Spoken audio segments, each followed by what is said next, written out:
I like the D&D Beyond Homebrew, but do you think maybe we need a change? Change, you say, Ted?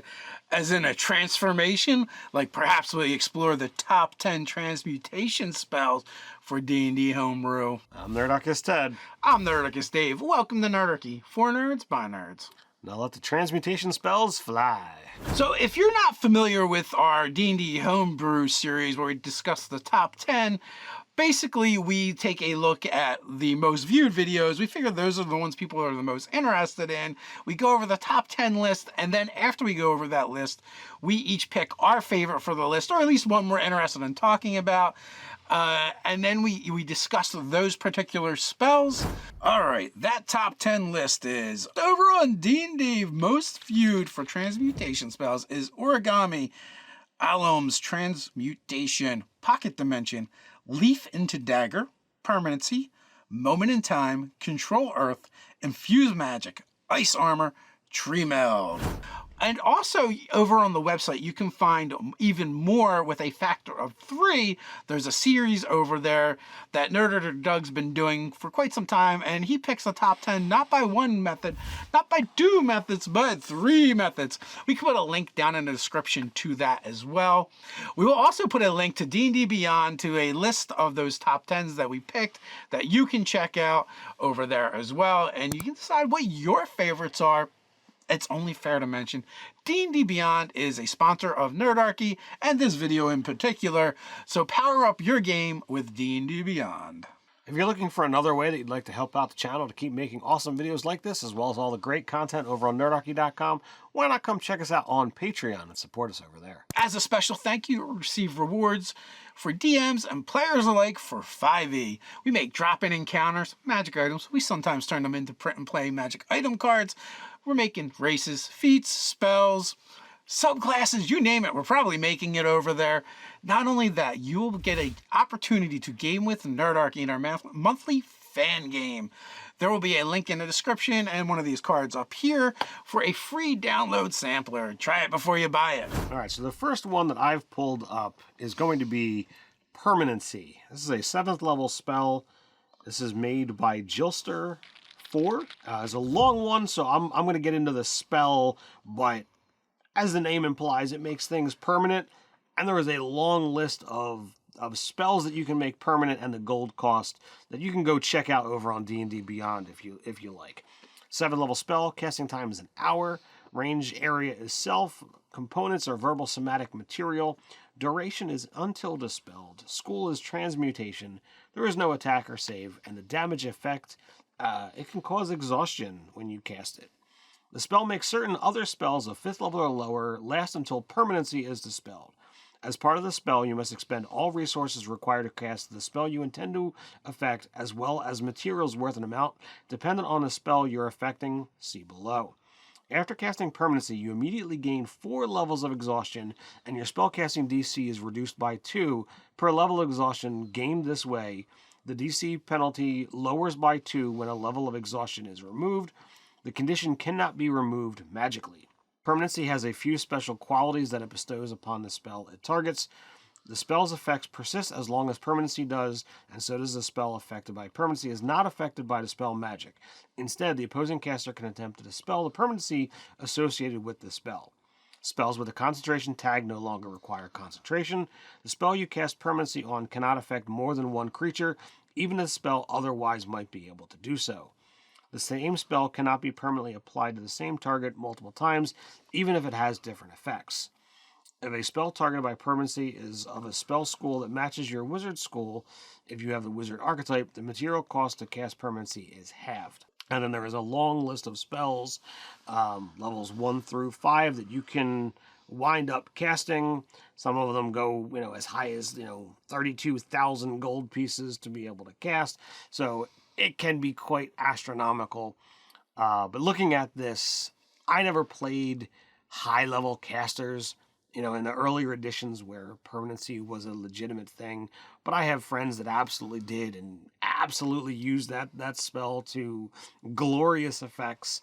So to see it, even in a homebrew section, returned to, the realm of 5th edition Dungeons and Dragons, I was super happy to, to see it and want to talk about it. Yeah, I feel like they definitely convert it from one of the earlier editions, because in, 2nd edition, there definitely was permanency, 3rd edition permanency. I don't know that it made it into 4th edition, probably not based on how the powers worked over there. So they probably did a lot more converting than creating of a new spell, is my guess. Sure. I would have to go back and do a side by side. I didn't do the homework to that kind of level, but I like what's here and I'm here for it. Yeah, so definitely trying to recapture some of the old glories of previous editions. And there's definitely a reason why they did not include it in 5e, because you could really start, ratcheting up the power level of the party or the wizard, with, permanency and using those kind of things. And also used to have to use permanency as part of creating a magic item that was permanent. Yes. In 2nd edition, 3rd editions, they changed the rules on that a little bit. Stop! We have our 2nd Kickstarter ready to go. Check the link in the description. Add 250 magic item tarot card to your gaming resources right now. Mageforge are magic items from our very own games and minds ready to use in your game. So check it out, back it, follow it, whatever it is that you need to do. And get on that list. Stay nerdy. So I went with a 2nd level spell, Pocket Dimension. It is a casting time of 1 action. The range area is self. Components is verbal, somatic. Duration 1 minute. There's no attack or save, and there's no damage effect. So you create a small pocket dimension in the air that holds items in a vacuum. As an action, a creature can interact with a 2-foot diameter portal and put items in or pull items out, but the portal stays within 3 feet of you. The dimension can hold up to 20 pounds and has a dimension of a 2-foot cube. When the portal closes and there is something stuck in it, it will be expelled from it. You can only have 1 pocket dimension at a time, and not having a spell anymore will not remove or replace your pocket dimension. When you cast the spell using a spell slot of 3rd level or higher, you increase the size of the cube by 1 foot and the weight by 10 pounds for each slot level above 2nd. You must use a spell slot appropriate for the contents of the pocket dimension. And, the classes are Bard, Cleric, and Wizard. And Natural _1 is the creator of this spell. And I just thought it was kind of fun and interesting. As long as you have this spell prepared, you can then cast it, throw some stuff in there, and then at a later point, cast the spell again, pull that stuff out. If you use a higher level slot, then you can store more stuff. Although I'm kind of curious as to how it works with, say, you use a 9th level slot. You create a very large pocket dimension, but later you want to open it up to get your stuff out. Do you have to use a 9th level slot, or you can do it with a 2nd level slot? That is a very curious thought pattern indeed. I hadn't really thought about that when I looked through the spell, but I mean, it's interesting. But I look at it as, well, maybe if you cast it as a 2nd level spell, you create this area. So when you put something in it, it takes a 2nd level spell slot to get to that area, and maybe each spell level you're creating your own little. Well, it says you can only have 1 at a time. Well then, and, recasting this spell doesn't create a new one. So it is essentially the same spot. The spot follows you around as per the description of the spell. And then, when you recast it, I take it as you're just opening up the one you've already created. Now, as a GM, I would definitely be like, all right, you want to create it with a 9th level slot, then you could open it with a 2nd level slot. I think the initial creation should require the higher level slot. And then after that, I'd probably be okay with the lower level having to be used to open it. I would say whatever size pattern you're casting is how much you could put in or take out through that casting. So if you've got a 9th level spell slot and it creates this big thing here, well, you can only take out this much if you're casting it as your lower level to retrieve. That's my thought pattern, and I'm sticking with it. Okay, so in my mind now, it's like this extra dimensional bank that you have to pay to use. Yes. And the user fee is determined by how much you want to take out or put in.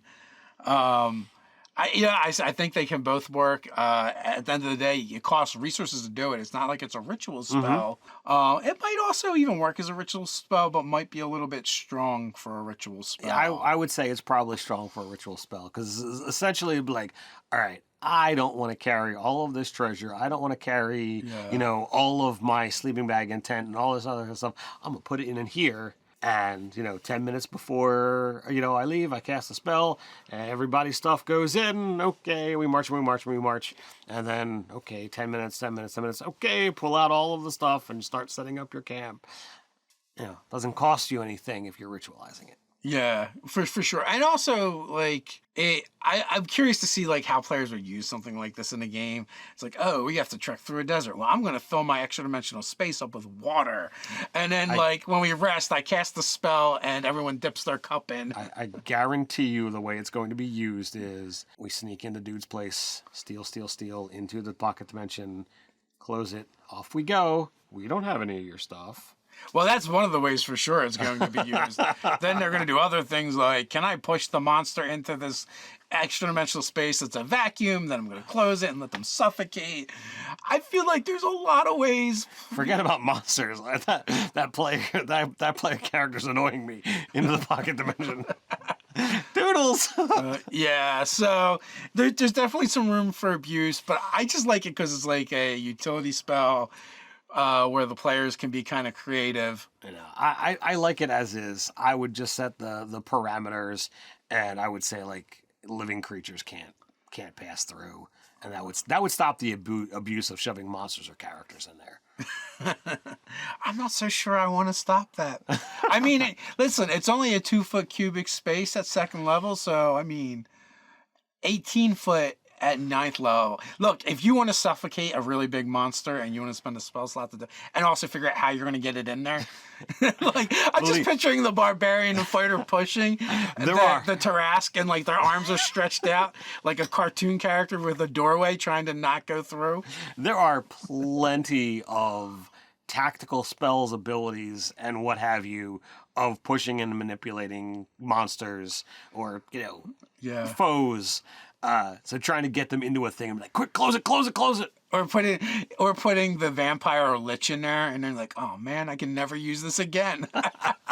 It's a closet we just never open. It's like, all right, he's not gonna die, but he's not coming out. Yeah, or constructs or things like that. I don't know.